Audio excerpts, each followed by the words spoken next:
menjelajahi dunia perjalanan ke barat. Tetapi karena tidak tahan dengan ketidakpedulian dan kekejaman ajaran Buddha, saya membakar dan merobohkan kuil serta menghancurkan patung Buddha. Dikirim ke Tiangong untuk dipenggal oleh ajaran Buddha Barat. Siapa yang tahu bahwa saya adalah murid terakhir Patriark Bodhi, berada di luar 6 alam, tidak termasuk dalam 5 elemen. Pada saat ini, saya perlahan membuka mata. Saat kesadaran kembali, kekuatan yang telah lama hilang mengalir kembali di pembuluh darah saya. Kultivasi tingkat manusia dewa, bertahan sampai jiwa kembali, membuat saya sering menghela nafas. Kemudian saya kembali ke masa lalu dalam celah waktu. Kembali menjadi manusia biasa yang lemah, perasaan tidak tahu apa-apa dan setiap langkah berbahaya sungguh buruk. Meskipun sekarang diikat ke pilar batu di Tiangong dengan rantai peri dan tidak bisa bergerak, kekuatan yang bergejolak di dalam tubuh saya membawa ketenangan yang tak tertandingi. Hampir mati, di istana Yuksu di masa lalu, benturan kesempatan dua orang suci yang bertempur.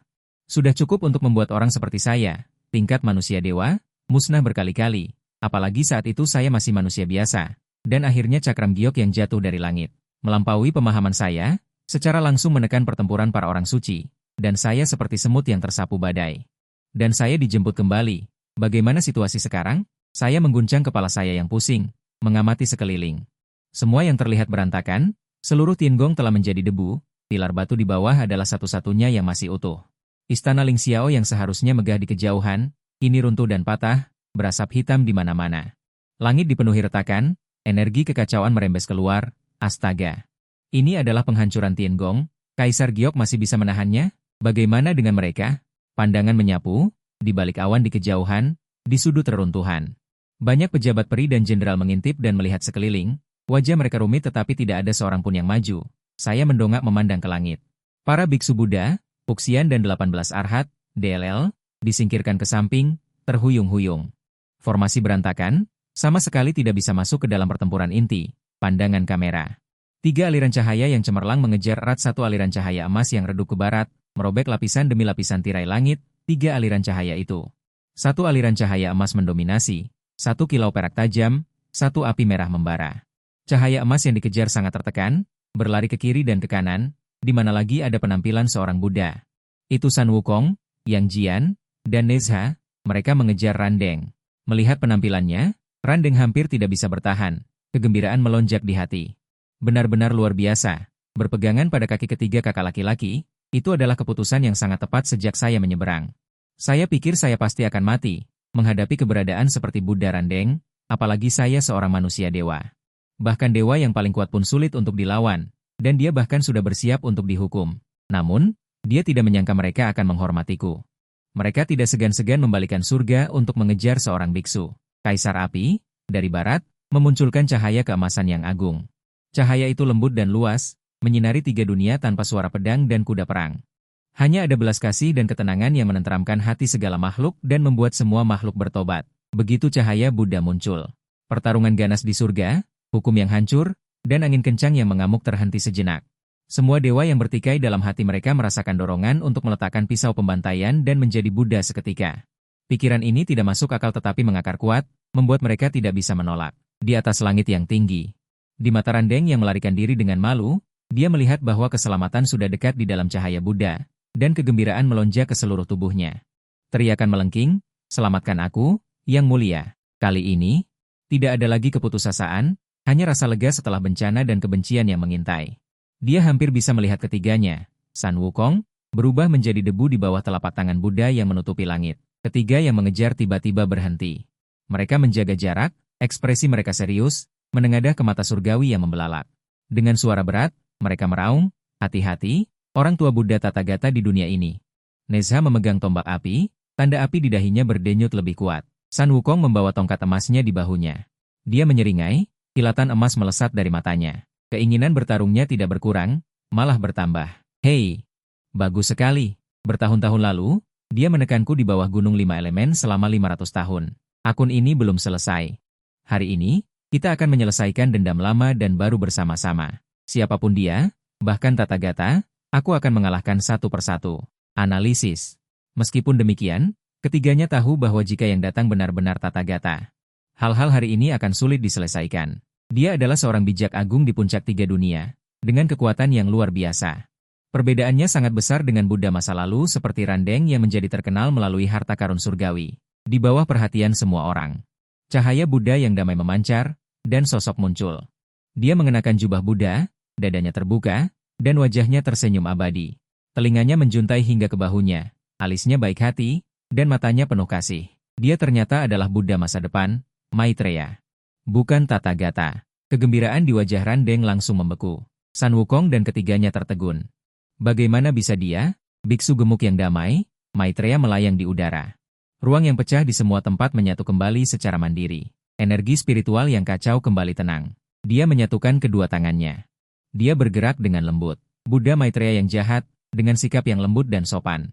Sama sekali tidak menunjukkan niat untuk menghakimi. Di benak Randeng hanya ada satu pikiran yang berputar gila. Mengapa bukan Tathagata? Mengapa Maitreya yang datang? Apa yang dia lihat saat mengamati masa depan adalah pemimpin Bodhisattva. Apakah perhitungannya salah? Tidak mungkin. Dia menggunakan darah Buddha sebagai tanda untuk mengintip rahasia surga. Bahkan jika ada penyimpangan, dia tidak akan salah mengenali orang. Dia bergumam pada dirinya sendiri. Bodhisattva? Mengapa bukan Bodhisattva? Maitreya mendengarnya.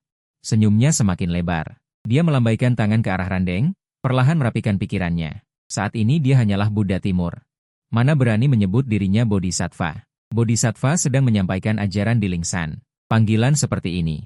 Dia tidak akan bisa menjawabnya. Satu kalimat membangunkannya. Tubuh Randeng bergetar hebat.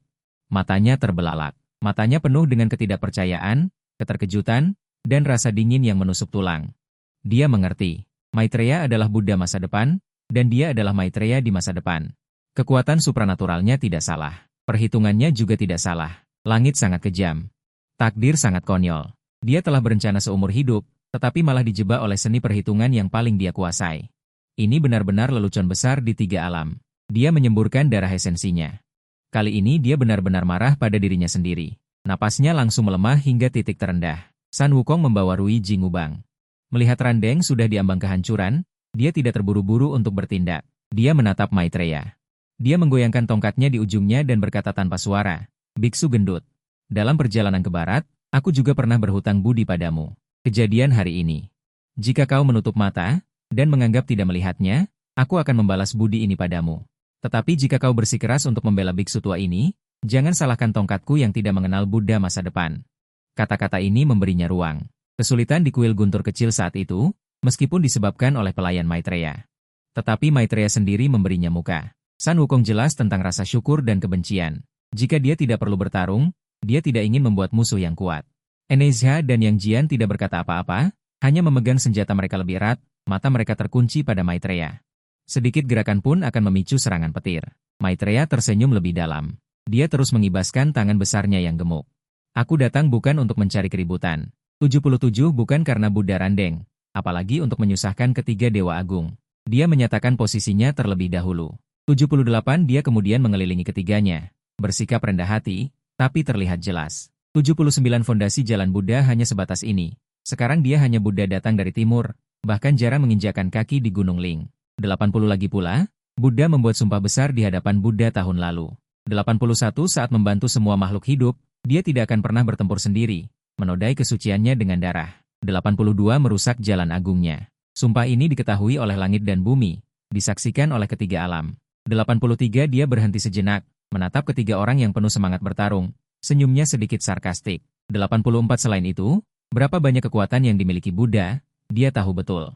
85 keberanian ketiga Dewa Agung mengacaukan surga dan mengejar Buddha kuno, meminjam keberanian Buddha. 86 bagaimana mungkin berani ikut campur dalam masalah ini? Hari ini, Buddha sama sekali tidak berani ikut campur. 87 dan sama sekali tidak bisa ikut campur. Kata-kata ini diucapkan dengan sangat rendah hati, membuat Sun Wukong dan kedua temannya. 88 kekuatan yang terisi penuh tidak tahu harus disalurkan kemana. Jika seseorang tersenyum padamu, kamu tidak akan memukulnya. Dia dengan jelas mengatakan tidak akan ikut campur. 89 jika dia menekan lebih keras, dia akan kalah. Sun Wukong mengatupkan giginya, lalu dengan ragu bertanya. 90 kalau begitu, kenapa kamu datang ke sini? Jangan-jangan hanya ingin menonton keributan? Pada saat kritis ini, 91 Buddha masa depan datang, mengatakan dia hanya kebetulan lewat. Anak berusia 3 tahun pun tidak akan percaya. 92 bukan? Bukan. Nezha menggelengkan kepala berulang kali, senyumnya sedikit memudar. 93 dengan ekspresi serius, Buddha datang untuk menyampaikan pesan yang sangat mendesak. 94 segera kirimkan laporan kepada Yang Maha Agung Kaisar Langit, minta dia untuk mengambil keputusan. Hanya saja kebetulan lewat tempat ini. 95 merasa aura Buddha kacau, jadi dia muncul di sini. Dia tidak menyangka akan bertemu dengan ketiga Dewa Agung. 96 maaf. Begitu mendengar ini, tidak hanya Sun Wukong dan kedua temannya. 97 banyak dewa dan makhluk surgawi yang bersembunyi di reruntuhan di kejauhan tidak bisa menahan diri untuk mengintip. Apa yang bisa membuat Buddha masa depan? 98 datang sendiri ke surga dan meminta keputusan Kaisar Langit. Pengaturan ketiga alam memiliki hukumnya sendiri. 99 setiap departemen di surga memiliki tugasnya sendiri. Bahkan jika itu hanya dewa kecil, dia dapat menangani urusan dalam wewenangnya. 100 terlebih lagi, Buddhisme dan surga memiliki status yang sama dalam nama, tetapi sebenarnya bersaing. Urusan dunia barat surga penusuk, bukan untuk Buddha Randeng, bukan juga untuk menyusahkan ketiga Dewa Agung. Dia menyatakan pendiriannya terlebih dahulu. Lalu dia mengepung ketiganya, sikapnya rendah hati, sangat berwibawa. Pondasi jalan Buddha yang saya capai, posisi saya saat ini hanyalah Buddha Timur, bahkan jarang menginjak Lingsan. Lagi pula, di awal tahun saya pernah bersumpah besar di hadapan Buddha. Sampai berkah 3 pertemuan, saya tidak akan ikut berperang sendiri, menodai diri saya dengan darah tak berujung. Menghancurkan jalan agung saya. Sumpah ini diketahui oleh langit dan bumi, disaksikan oleh ketiga dunia. Dia berhenti sejenak, menatap ketiga orang yang penuh semangat juang, senyumnya membawa sedikit ejekan diri. Terlebih lagi, berapa banyak yang saya miliki, saya tahu betul. Para Dewa Agung Anda telah mengobrak-abrik istana surga, memburu Buddha kuno dengan gagah berani. Pinjami saya beberapa keberanian. Beraninya saya ikut campur dalam kekacauan ini. Urusan hari ini, saya sama sekali tidak berani ikut campur. Tidak akan bisa mengurusnya sama sekali. Perkataan ini terdengar sangat rendah hati membuat Sun Wukong dan dua lainnya. Energi yang terisi penuh tidak tahu harus dikeluarkan kemana. Memukul wajah tersenyum tidak akan menyakiti orang lain dengan jelas mengatakan tidak akan ikut campur. Jika mendesak malah akan kalah. Sun Wukong mengunci giginya dan menarik kembali darahnya dengan canggung bertanya. Lalu kenapa kau datang ke sini? Jangan-jangan hanya ingin menonton keramaian di saat kritis ini. Sang Buddha masa depan datang, dia bilang hanya kebetulan lewat, bahkan anak 3 tahun pun tidak percaya. Tidak Nezha menggelengkan kepala berulang kali, senyumnya sedikit mereda. Dengan ekspresi serius biksu ini datang ada urusan yang sangat mendesak. Segera melapor kepada Kaisar Agung Langit yang mulia surga untuk memutuskan. Dia hanya kebetulan lewat di sini. Merasakan kekacauan aura Buddha jadi muncul di sini. Aku tidak menyangka akan bertemu dengan 3 Dewa Agung. Dosa-dosa dengan perkataan ini tidak hanya Sun Wukong dan dua lainnya. Para dewa dan makhluk surgawi yang bersembunyi di reruntuhan di kejauhan tidak bisa menahan diri untuk menjulurkan kepala. Apa yang bisa membuat Buddha masa depan datang ke surga secara pribadi dan bahkan perlu meminta Kaisar Surgawi untuk memutuskan? Perputaran 3 alam memiliki aturannya sendiri.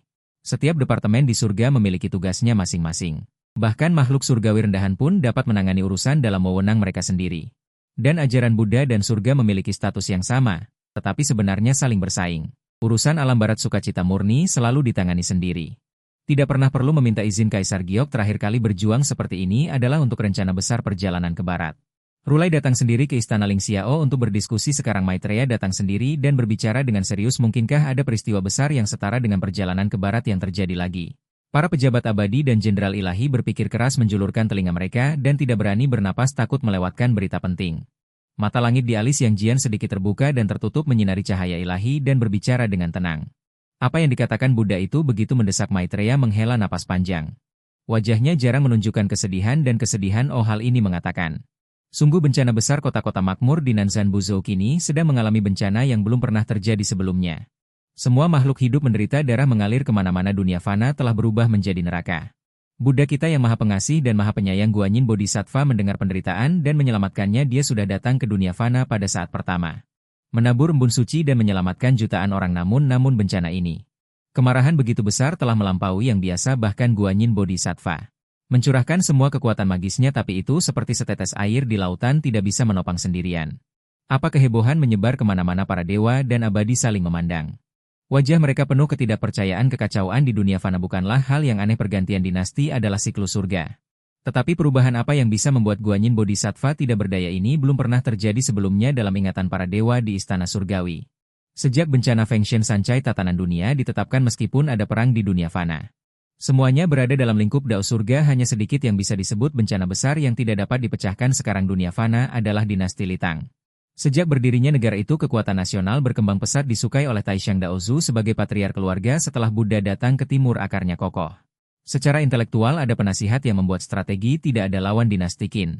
Negara makmur dan rakyat damai dianggap sebagai zaman keemasan yang belum pernah terlihat dalam 1000 tahun. Bagaimana bisa tiba-tiba muncul bencana besar yang membuat Guanyin pun tidak berdaya? Mungkinkah kekuatan nasional Litang telah berakhir, tetapi setelah perhitungan kekuatan nasional Litang masih panjang? Dan ada dukungan dari keluarga Dao dan Buddha Iblis dan hantu biasa mana yang berani keluar dari alis mereka? Aku diikat ke pilar batu oleh rantai surga. Mendengar kata-kata Maitreya, hatiku bergerak, otakku yang berkabut langsung jernih. Aku tidak seperti dewa istana surgawi yang menyiapkan kejutan dan sukacita. Perjalanan ke barat untuk mendapatkan kitab suci diperkirakan terjadi pada tahun ke-27 Zhenguan. Kaisar Taizong Tang, sekarang San Wukong, dan yang lainnya telah menjadi Buddha dan menunggu.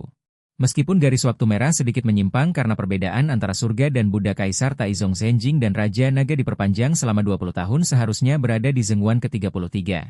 Namun peristiwa besar sejarah tidak akan menyimpang terlalu jauh. Setelah Kaisar Taizong adalah Kaisar Gaozong dan ritual. Lalu Zetian mengganti dinasti Tang menjadi Youo.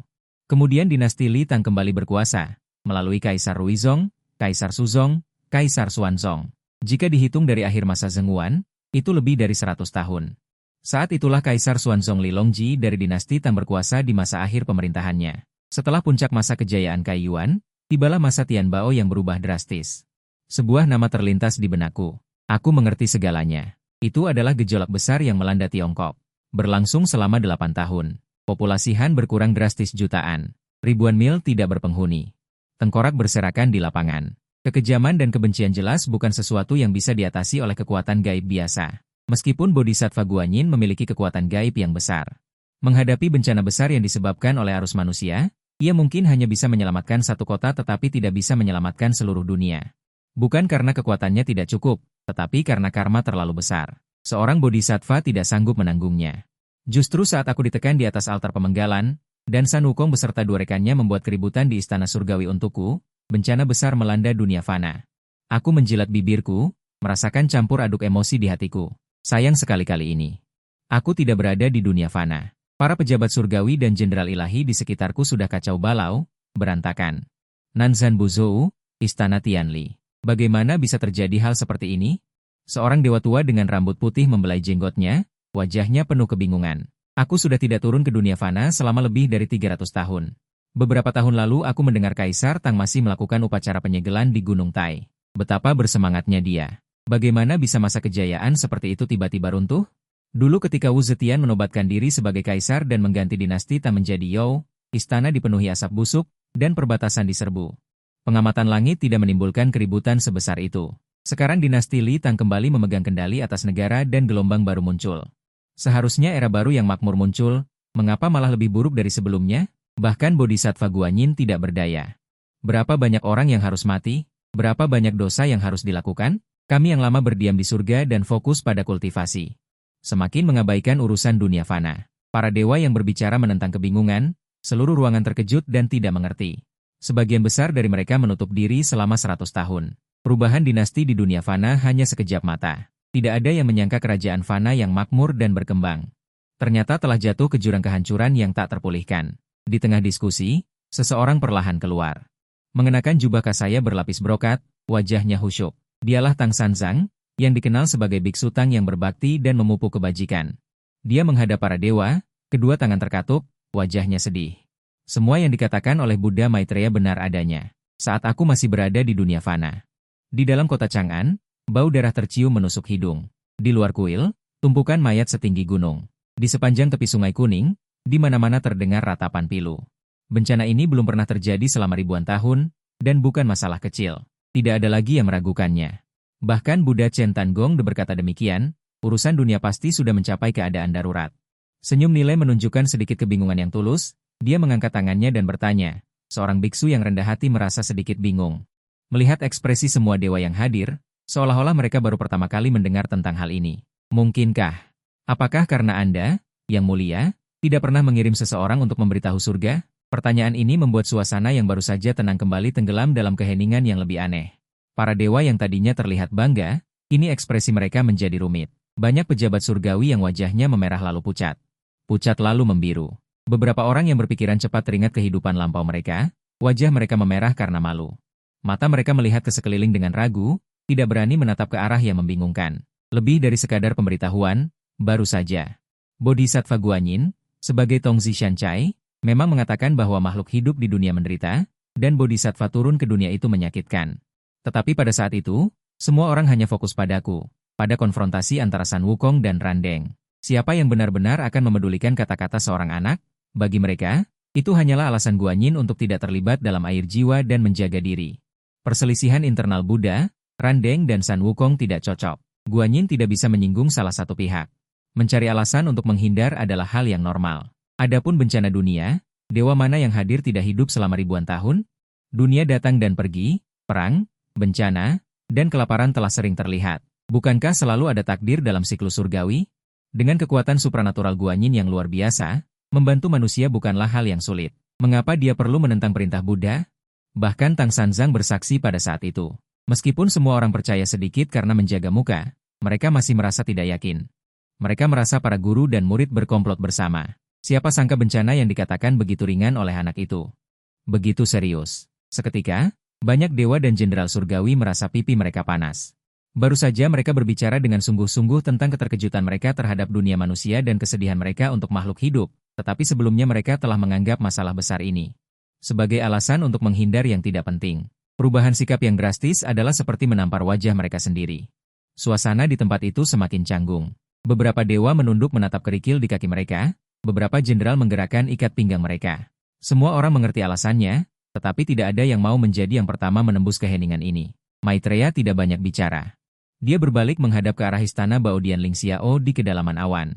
Dia membungkuk hormat dan melayang ke 9 langit.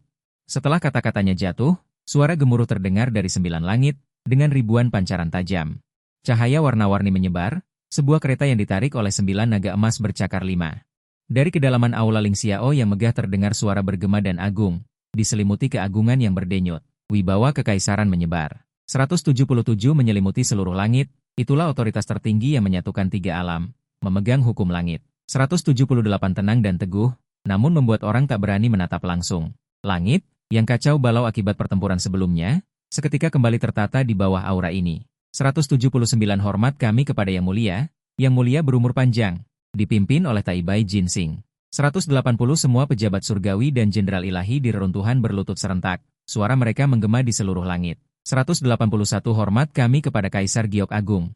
Di sisi Buddha, dipimpin oleh Manjusri dan Samantabhadra. 182 mereka juga menahan cahaya Buddha dan berlutut bersama para dewa surgawi. Ini adalah penguasa 3 alam, baik Buddha maupun Tao harus diperlakukan dengan hormat. 183 seketika, di atas langit yang hancur, selain Sun Wukong dan Yang Jian yang berhadapan. 184 Nezha dan Randeng yang sekarat tidak memiliki kekuatan tempur. Kereta berhias 9 naga Kaisar Giok berhenti di udara. 185 di belakang kereta, tatapan agung menembus seluruh tempat. Sepertinya ia juga menyadarinya seketika. 186 keempat orang yang berhadapan di langit, hanya melihat situasinya. Ia pasti lelah. 187 dia tidak ingin mengurus hal itu lagi. Bencana di alam fana, amarahnya begitu kecil. 188 suara Kaisar Giok terdengar dari belakang kereta. Kekacauan ini disebabkan oleh pergerakan dao langit dan metode pembunuhan dunia fana. 189 seharusnya langit tidak ikut campur terlalu banyak, tetapi kebenciannya terlalu besar, dikhawatirkan akan menumbuhkan pikiran jahat. 190 mempengaruhi 3 alam, tidak boleh dibiarkan begitu saja. Sampaikan titahku. 191 Taibai Jinsing, menteri tua ada di sini. Seorang dewa tua berambut putih dan berjenggot putih. 192 dewa tua berwajah ramah itu keluar dari kerumunan, berlutut dengan hormat. Aku perintahkan kau segera menginventarisasi dewa air sungai langit. 193 dan sampaikan titah kepada pasukan guntur, pasukan api, pasukan wabah. 194 semua pasukan elit. Turun ke dunia untuk mengendalikan, hanya boleh menyelamatkan korban bencana. 195 menghilangkan kebencian, menipiskan urat bumi, tidak boleh langsung ikut campur dalam perselisihan jenderal dunia fana. 196 agar tidak mengacaukan takdir. Apakah kamu mengerti? Menteri tua menerima titah. 197 Taibai Jinsing membungkuk menerima perintah. Kaisar Giok berkata, keempat guru ilahi. 198 di mana? Hamba di sini. Keempat guru ilahi berwajah tabah keluar. 199 aku perintahkan kalian untuk berjaga di 4 penjuru alam fana, mendirikan altar, menenangkan jiwa yang berduka. 200 melakukan upacara peringatan kematian, memastikan jiwa kembali ke dunia bawah, tidak boleh menyelimuti seluruh surga. Itu adalah otoritas tertinggi yang menyatukan 3 alam dan menegakkan hukum surgawi. Tenang dan adil, tetapi membuat orang tidak berani menatap langsung. Surga yang kacau sebelumnya karena pertempuran besar, dalam napas ini, ketertiban seketika pulih. Selamat datang Yang Mulia. Semoga Yang Mulia berumur panjang. Dipimpin oleh Taibai Jinsing. Semua pejabat surgawi dan dewa-dewi di reruntuhan berlutut dalam kerumunan. Suara terumbu karang bergema di langit. Selamat datang Kaisar Giok Agung. Di pihak Buddha, Manjushri dan Samantabhadra memimpin. Juga menahan cahaya Buddha dan berlutut bersama para dewa surga. Ini adalah penguasa tiga alam. Buddha dan Tao harus diperlakukan dengan sopan. Di atas surga yang hancur sesaat, selain San Wukong dan Yang Jian yang saling berhadapan. Nezha dan Randeng yang sekarat, tanpa kekuatan bertarung, kereta 9 naga Kaisar Langit berhenti di udara. Kemudian, tatapan penuh kekhawatiran menembus seluruh tempat, sepertinya dia juga langsung menyadarinya. 4 orang yang berhadapan di langit, hanya melihat situasinya. Dia pasti sudah lelah. Tidak ingin mengurus masalah di sana. Dunia manusia, bumi bergetar kecil. Suara Kaisar Langit terdengar dari belakang semua dewa. Akhir ini adalah perputaran takdir surgawi yang disebabkan oleh metode pembunuhan manusia di dunia. Seharusnya pengadilan surgawi tidak ikut campur terlalu banyak, namun kebencian terlalu berlebihan, takut akan menumbuhkan niat jahat. Meluas ketiga dunia, juga tidak bisa berdiam diri, sampaikan titah.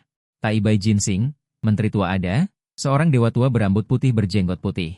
Dewata tua berwajah ramah muncul dari kerumunan, berlutut dengan hormat, perintahkan kau untuk segera menghitung pengawal air sungai surgawi. Dan memerintahkan para dewa petir, api, dan wabah untuk mengendalikan bala tentara dari semua lapisan masyarakat di alam bawah, hanya untuk menyelamatkan korban bencana. Menghilangkan kebencian, memperkaya urat bumi, tidak boleh terlibat langsung dalam perebutan kekuasaan antara jenderal manusia. Agar tidak mengacaukan tatanan surgawi, seorang menteri tua mengerti perintah. Taibai Jinsing, mohon perintah, Kaisar Giok telah mengeluarkan dekret, 4 guru surgawi. Di mana Anda? Hamba ada di sini. Keempat guru surgawi yang mengenakan baju zirah menerima perintah. Sesuai dengan dekret Kaisar Giok, pergi ke 4 penjuru alam fana, mendirikan altar suci, menenangkan jiwa-jiwa yang telah meninggal. Mengantar mereka menuju reinkarnasi, memastikan jiwa-jiwa kembali ke dunia bawah, agar tidak tersesat.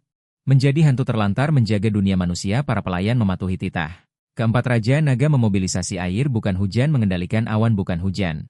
Membasmi kekotoran darah fana, menghilangkan senjata tajam hujan ini bukan berkah. Mencari 9 provinsi dimanapun ada pujangga pemberontak menjaga iblis di suatu daerah. Kekuatan tak terampuni sampai ke setiap tempat 9 naga dalam satu kata terbit dan tenggelam.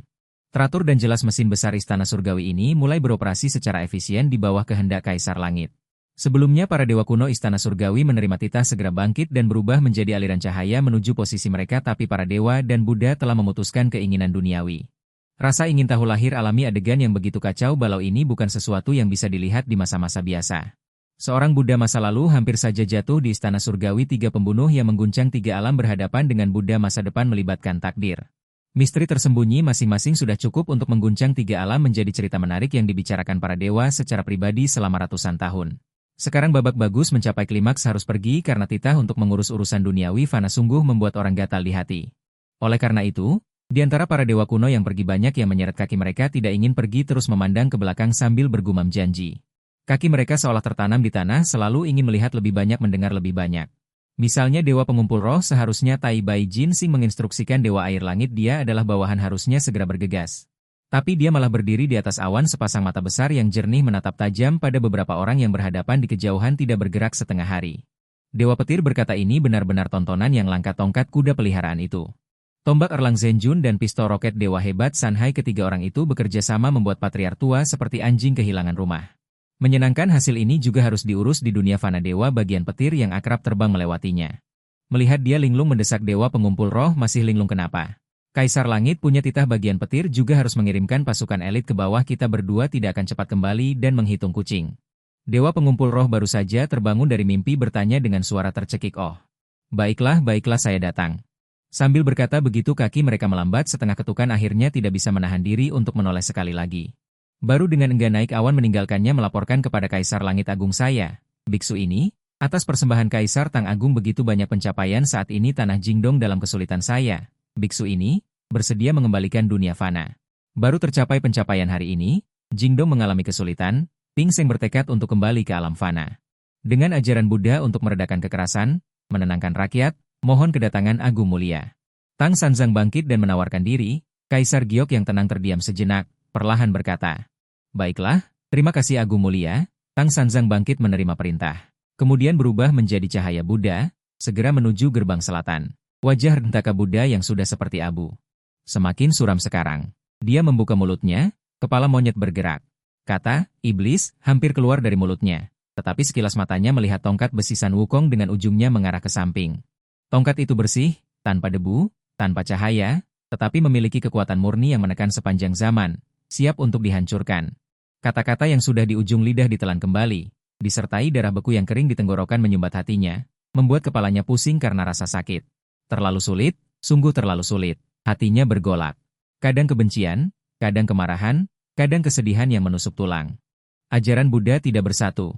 Matanya menembus kekosongan, menatap cahaya Buddha yang menjauh. Dia sudah mengutuk dalam hatinya. Jin Chanzi, betapa kejam hatimu. Pertempuran besar tadi.